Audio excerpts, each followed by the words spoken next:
Do you know Londoners were interested in watching public executions and were joined by others who couldn't help themselves?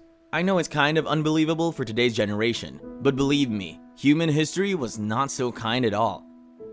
Even the executions and public killings were done at the time in the longest way possible. They took time so that the spectators could have an exciting moment. And this video will make you understand what's called real brutality. Get ready to witness the longest execution ever. So without any further ado, let's start. Richard Roos, who had been convicted, was supposed to be cooked alive. Smithfield, which is just outside of the London Wall, is not typically where criminals go to die. And Roos was definitely not that kind of criminal.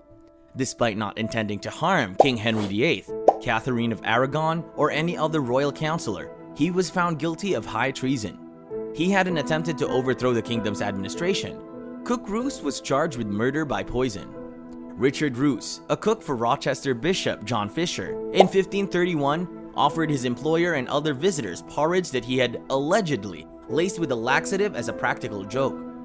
All of the diners who consumed Roos's offerings felt unwell afterwards, and 2 of them passed away, leading to his conviction for poisoning with intent to kill. John Fisher, a devoted supporter of Cambridge, served 3 generations of the king's family. He was a chaplain to the king's devout grandmother, Margaret Beaufort. Henry VII appointed him the Bishop of Rochester. In 1509, when a mother and son passed away just months apart, Fisher performed the burial rites. Fisher was regarded as the finest Catholic theologian in Europe, with a peer through the first 20 years of Henry VIII's rule, according to Eamon Duffy. Bishop Fisher, who was 62 years old at the time, did not make King Henry proud any longer in 1531, nevertheless.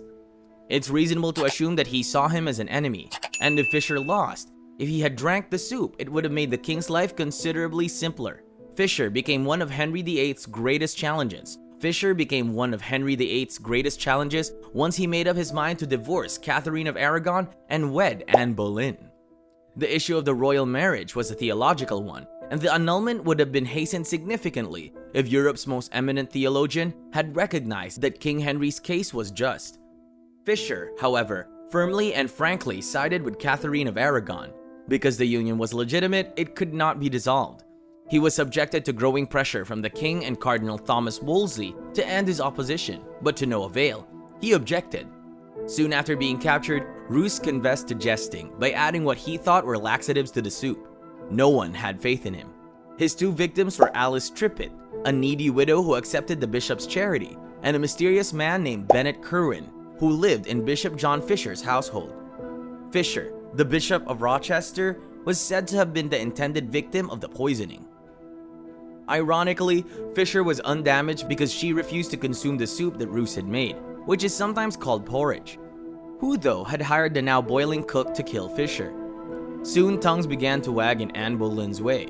She was a devout Protestant, but more so, she was utterly enraged that the pompous bishop had forbidden her from marrying King Henry VIII. A strange series of events, starting with Roos's crime, his legal condemnation, and ending with the type of punishment, might have caused Henry VIII and other parties to doubt Roos's motives in a more modern period.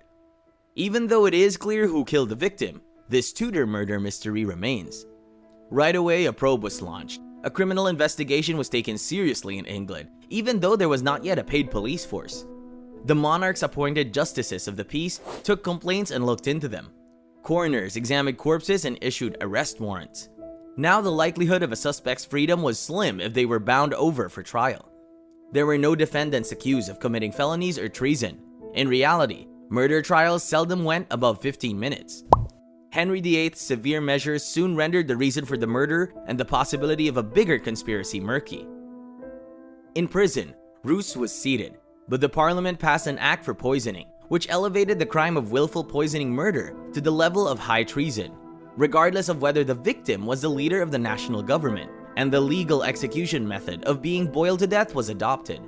The agents of the monarch claimed that this crime was particularly horrible and required such action.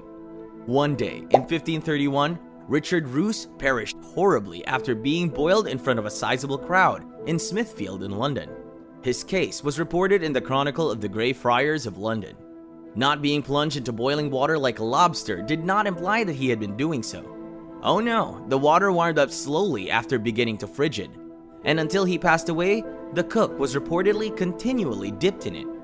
Even hanging, drawing, and quartering seemed merciful in comparison to this heinous method of execution, isn't it? What do you think? Drop your thoughts.